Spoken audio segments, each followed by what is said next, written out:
Soy Edixon Romero Angulo, productor de contenidos informativos. Bueno, hoy vamos a hablar de un tema que es muy interesante, particularmente para los comunicadores, pero en realidad se convierte en un tema casi que de la cotidianidad actual. Y tiene que ver con la evolución de los medios, el ecosistema de los medios de comunicación y de alguna manera las colisiones que esto produce. Digamos que desde los albores de la humanidad, los medios han sido nuestros compañeros en la búsqueda de información, de entretenimiento, de conexión, en un mundo en constante transformación. Los medios han tenido que adaptarse, han tenido que evolucionar y en ocasiones necesariamente han tenido que desaparecer. Lo que en un momento determinado de la historia, lo que ayer fue revolucionario, hoy lucha por mantenerse vigente en este ecosistema, ¿no?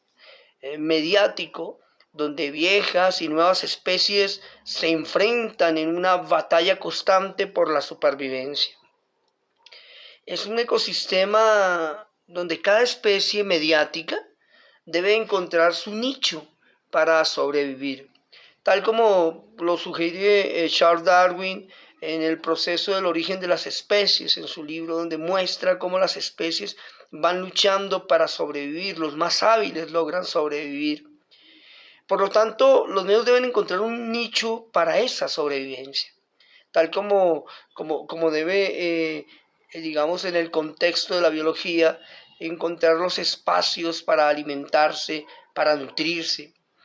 Las especies mediáticas también pasan por, digamos, ciclos vitales, no emergen, dominan en un momento determinado y se adaptan y finalmente se extinguen. Yo creo que podemos verlo en el caso de los medios con el dominio del periódico impreso, ¿no? Como un instrumento maravilloso en el siglo XIX, incluso a principios del siglo XX. Teorías políticas planteaban la importancia de crear redes a través de periódicos.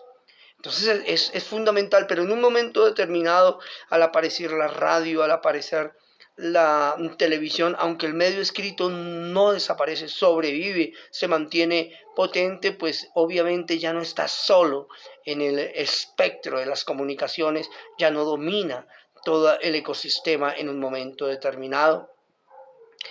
Digamos que el enfrentamiento entre lo viejo y lo nuevo ha sido una constante.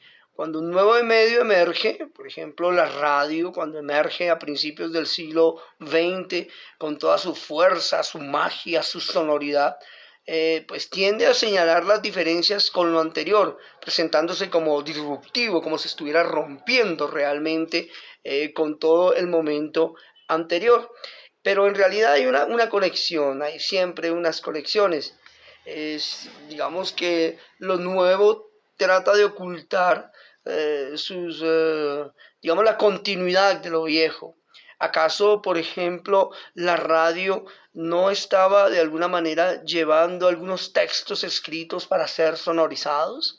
¿Acaso de alguna manera la televisión nos llevó el sonido y el teatro de alguna manera a otro espacio, a otro momento de evolución? ¿Acaso las plataformas de streaming no son una evolución de la televisión?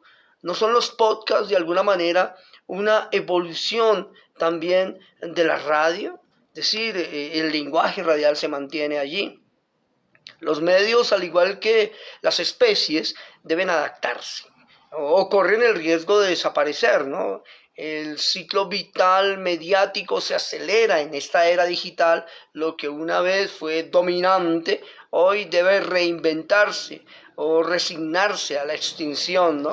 Uno observa que incluso pequeñas transformaciones van convirtiendo en nuevos momentos de creación de medios alternativos, podríamos decir hoy, o por lo menos de medios innovados, ¿no? En ese ecosistema mediático, pues hay una colisión, de todas maneras hay un choque entre lo viejo y lo nuevo, son inevitables, pero todo este conflicto, en ocasiones la cooperación es la clave para la supervivencia, ¿no? Un ejemplo lo tenemos con los libros físicos, los libros digitales, los ebooks. No hay una experiencia diferente con el libro escrito, por lo tanto se mantiene a pesar del crecimiento del ebook y casi que no le es competencia. Entonces hay adaptabilidades importantes que deben tenerse en cuenta. Bueno, digamos que los medios viejos encuentran en los nuevos una oportunidad para transformarse. El cine y los cómics, digamos, coevolucionan, la prensa escrita crea nuevas plataformas digitales, la radio tradicional se reinventa como un podcast, esos grandes medios tienen todo unido, ¿no? La internet es un medio de medios, ¿no? Y entonces cada quien trata de hacer un medio de medios, convertir su página en un medio de medios. Es decir, que confabule la imagen, lo escrito, el sonido para lograr comunicar. El futuro de los medios no es una simple sucesión de lo nuevo reemplazando lo viejo, es un proceso de adaptación, de convergencia, de evolución. Las especies mediáticas seguirán encontrando su lugar en este ecosistema, coexistiendo, colisionando, cooperando, ¿no? Encontrándose, aliándose. La evolución de los medios, también hay que decirlo, no ha terminado. Tal vez nunca termine mientras la especie humana esté existiendo, y mientras continúe seguirá moldeando nuestra manera de ver y entender el mundo. El mundo para nosotros hoy, gracias a la comunicación, es un mundo más pequeño que el mundo que recorrió Cristóbal Colón o que el mundo que viera más tarde Stephen Hawking. Cada vez el mundo es más pequeño y por lo tanto nuestras visiones de comunicación son más fuertes en la construcción de mecanismos para decir lo que tenemos. Un elemento importante de reflexión al final es cuánto escuchamos.